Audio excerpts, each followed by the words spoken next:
네, 안녕하세요. 논문이 쓰기 싫은 대학원생입니다. 저는 현재 미국에 거주하고 있으며 미국에 코로나가 심해져서 집에서 논문은 쓰기 싫고 유익한 게 뭐 없을까 생각하다가 유튜브 동영상을 만들어 보게 되었습니다. 참고로 이 내용은 제 논문과 아무런 관련이 없습니다. 오늘은 보고된 코로나 확진자 숫자가 실제 확진자 숫자와 얼마나 차이가 날 수 있는지 살펴보겠습니다. 제목을 2월 20일 코로나 바이러스 실제 감염자 수는이라고 정한 이유는 2월 20일에 한국에서 첫 사망자가 나왔기 때문입니다. 그리고 2월 20일에 발표된 수치에 의하면 30여 명 정도가 증가하였다고 했고, 그리고 2월 20일에는 82명 정도가 한국의 확진 상태라고 발표를 했는데, 그 숫자는 발표된 수치에 불과합니다. 그리고 실제 수치와 우리가 얼마나 차이가 있는지 되게 궁금합니다. 그래서 그 숫자의 차이가 얼마 정도 되는지, 그 실제 수치를 어떻게 간단하게 알아볼 수 있는지 한번 알아보겠습니다. 먼저 간단하게 3월 19일 기준으로 현황을 살펴보고 그리고 유용한 수치들 살펴보고 메인으로 지금 화면에 보이는 이 그래프에 대해서 설명을 해보도록 하겠습니다. 이 그래프는 제가 직접 그린 그래프이고 먼저 나와 있듯이 오른쪽에 초록색 부분은 우리가 뉴스나 인터넷에서 항상 보는 보고된 경우입니다. 하지만 이 보고된 경우가 얼마나 딜레이가 심한 보고인지 이 파란색 그래프인 실제 경우에 어, 대비해서 보면 알 수 있습니다. 파란색 부분이 매일 우리나라의 실제 감염자 수의 증가분이고 초록색이 매일 우리나라의 보고된 감염자 수의 증가분입니다. 그리고 빨간색 점선은 사망자가 첫 발생한 2월 20일이고 검은색 점선은 그로부터 20일 전인 2월 1일을 나타내는 점선입니다. 유튜브를 다 본 시점에서 이 그래프가 어떻게 그려졌는지 여러분들이 충분히 이해할 수 있을 거라 생각합니다.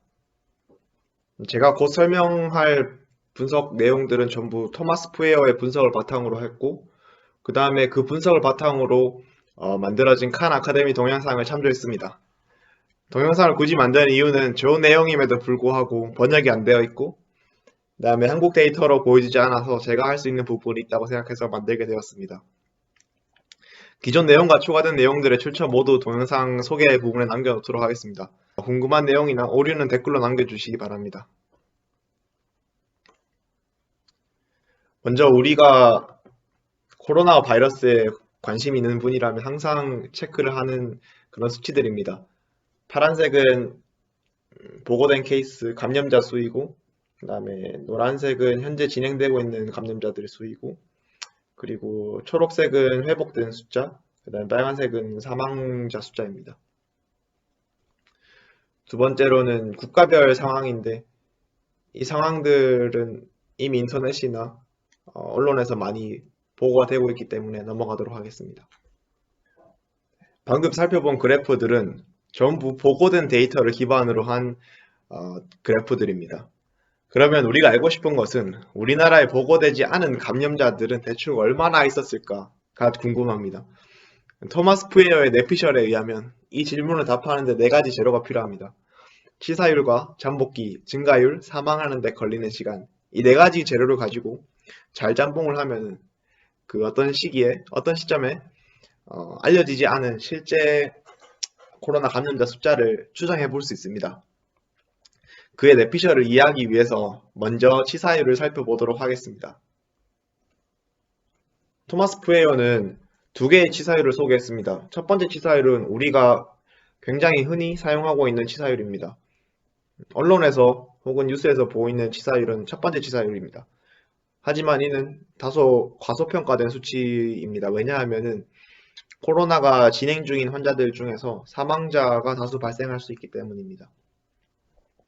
반대로 치사율 두 번째는 과대평가된 수치입니다. 그 차이는 어떤 숫자로 나눠주냐인데 두 번째 치사율은 종료된 케이스를 나눠주고 종료된 케이스는 회복된 숫자와 사망한 숫자의 합이기 때문에 보통 사망 시점이 회복 시점보다 빠르다는 것을 감안하면 이 수치가 과대평가된 수치라는 것을 알 수 있습니다. 그리고 이론상으로 모든 케이스가 종료된 시점에서는 치사율 첫 번째 방법으로 계산한 치사율과 두 번째 방법으로 계산한 치사율이 같아질 것이기 때문에 우리는 현재 시점에서 이 두 수치의 어떤 중간쯤에 실제 치사율, 중간쯤에 어떤 치사율이 있을 거라 생각해 볼 수 있습니다. 그래서 두 가지 치사율의 진행 사항을 살펴보면 첫 번째 치사율 그래프의 마지막 이제 현재 시점 3월 18일 시점으로 보면 중국은 4%, 이탈리아는 8%, 이란은 6%, 한국은 1%대인 것을 알 수 있습니다. 한국이 1%대로 상당히 낮게 포지션하고 있습니다. 두 번째 치사율, 과대평가된 치사율 그래프를 보면 중국은 4%, 이탈리아는 40%, 이란은 17%, 한국은 5%인 것을 알 수 있습니다.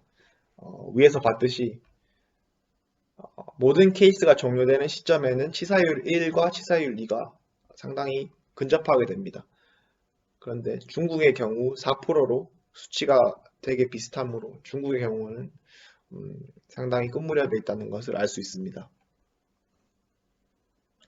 한국의 치사율을 조금 더 살펴보면 과대평가된 빨간색 그래프의 치사율과 과소평가된 파란색 그래프의 치사율을 볼 수 있습니다. 그리고 그 두 그래프의 어느 중간 지점에 우리가 실제 치사율이 있다고 생각하기 때문에, 그리고 우리는 파란색 치사율을 언론에서 볼 수 있으므로 파란색 치사율에 70% 정도 가중치를 두고 빨간색 치사율에 30% 정도 가중치를 둬서 가중평균을 내면 3월 18일 기준 한국의 치사율은 2% 정도 되는 것으로 생각이 됩니다. 다음은 증가량입니다. 코로나 바이러스의 증가량은 우리가 자주 듣는 기하급수적으로 증가하는 경우입니다. 그리고 그 증가량이 40%일 때가 되게 흥미로운데, 지금 1일 증가량이 40%인 경우에는 2일간 약 2배 증가하는 것을 알 수 있습니다. 그래서 전체 기간 동안 1일 증가율을 그래프를 살펴보면 0.4를 기준으로 많은 국가들이 올라왔다가 지금은 다 내려와 있는 상태를 확인할 수 있습니다. 추가적으로 3월 6일 증가분을 봤을 때 프랑스와 스페인이 상당히 증가율이 높은 것을 확인할 수 있습니다. 네, 다음은 증가율입니다. 증가율에 대한 설명은 자세한 설명은 비디오를 정지하고 직접 읽어보시기 바랍니다. 우리가 궁금한 거는 증가율이 기하급수적으로 증가하는 건 알겠는데 얼마나 빠르게 증가하는지가 궁금합니다. 그래서 실제 데이터와 다양한 수치들을 같이 그려봤을 때 중국을 제외한 누적 확진자 그래프는 증가율이 19% 정도 되는 증가율과 비슷하다고 볼 수 있습니다. 한국의 경우에는 좀 재밌습니다. 한국의 경우에는 그래프가 초반에는 23% 정도 되는 증가율의 그래프와 비슷하게 흘러가다가 한국의 그래프가 상당히 평평해진 것을 확인할 수 있습니다. 네, 방금까지 치사율도 알아보았고 증가율도 알아보았고, 그러면 이제 푸에어의 내피셜에 의해서 어떻게 알려지지 않은 실제 케이스를 추정해 볼 수 있는지 알아보겠습니다.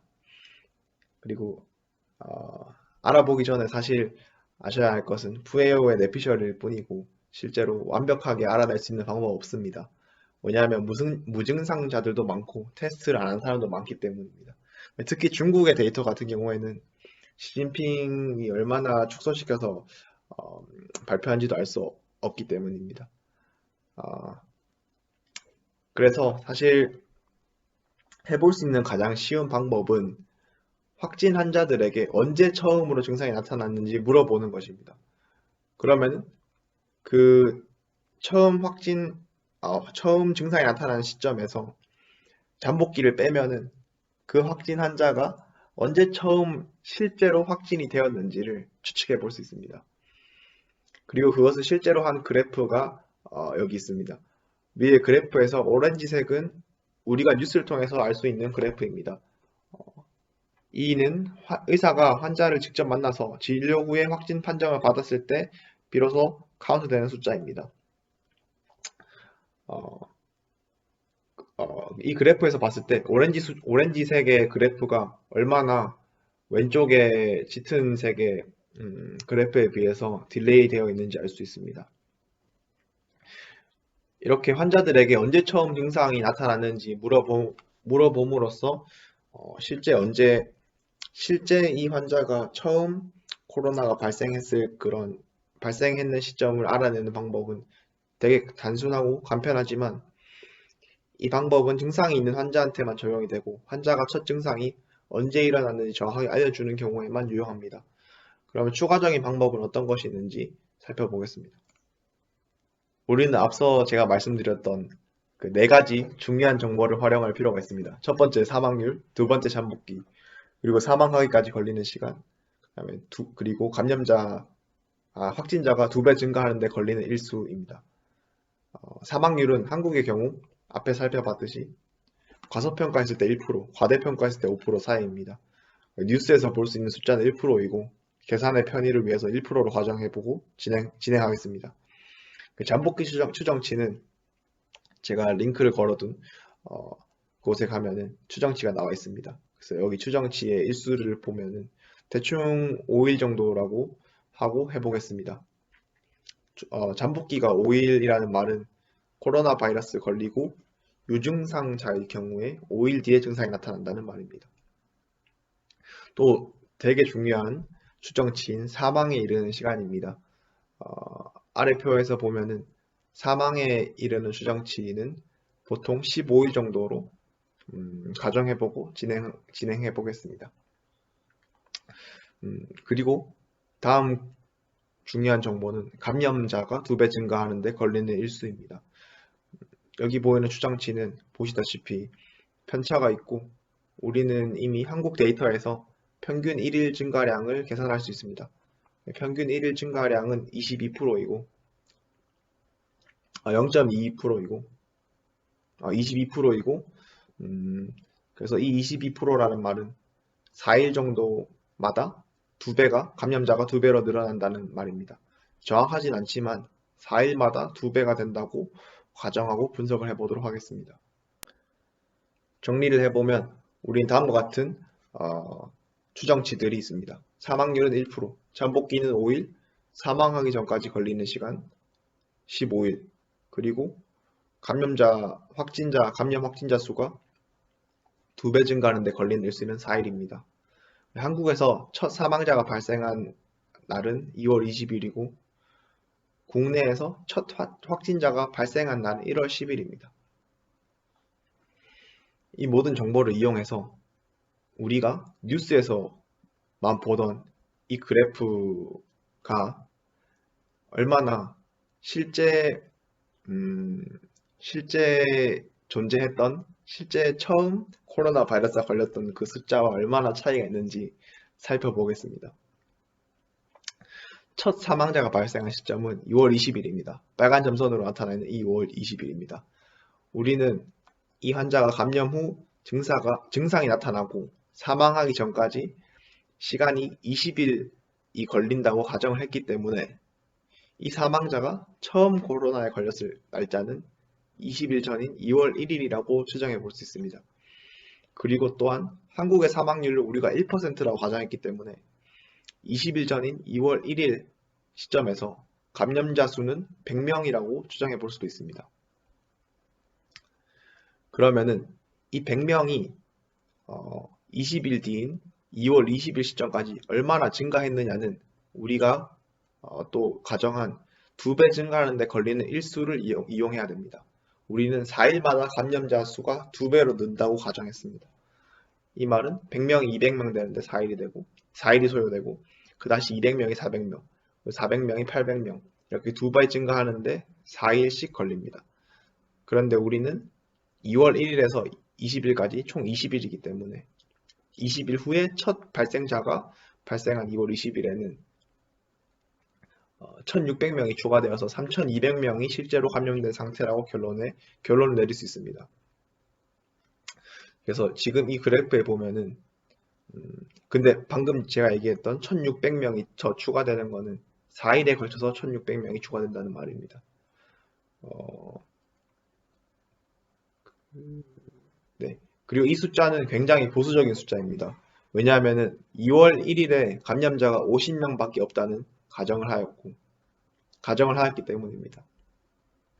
하지만 우리는 국내 첫 확진자 발생일을 알고 있고, 첫 확진자 발생일을 1월 10일 발생한 거를 기점으로 확산 속도를 적용해 보면은 2월 2일에 64명 정도가 감염되어 있다는 것을 알 수 있기 때문에 2월 1일에 감염자가 50명 정도 되는 것은 50명 정도로 가정하는 것은 크게 나쁘지 않은 것 같습니다. 그래서 2월 1일 실제 감염자 수를 50명이라 해보고 그 증가 확산 속도를 맞춰서 그래프를 그려보면 다음과 같습니다. 그래서 이 그래프가 그려지기까지는 우리가 첫 사망자가 나타난 시점에서 역으로 20일 전으로 돌아가서 얼마나 증가했는지를 이 네 가지 추정치를 가지고 그려본 것입니다. 실제로 2월 20일에 실제 증가한 감염자 수는 위의 분석에 따르면 517명이고 실제로 감염되어 있을 사람의 숫자는 3,200명 정도입니다. 하지만 정부 발표에 의하면 이날 36명 정도가 추가되었고 그 당시 82명이 확진 상태였기 때문에 이 수치는 위에서 가정한 추정치의 바탕으로 그려본 실제 감염자 수치와 상당히 차이가 있는 것을 확인할 수 있습니다. 정리를 해보면 이 그래프는 매일 감염자 증가에 대한 그래프이고 오른쪽 초록색은 발표된 감염자 수이고 왼쪽 파란색은 위에서 보수적으로 가정한 추정치와 첫 사망자 발생 정보를 기반으로 2월 1일부터 2월 20일까지 실제 감염자 수를 복원해낸 그래프입니다. 치사율과 잠복기 그리고 증가율, 사망하는 데 걸리는 시간에 대한 추정치를 변경해 보면서 다양한 분석을 해봐도 좋을 것 같습니다. 자세한 내용과 추가적인 내용은 다음 링크를 확인하시기 바랍니다. 감사합니다.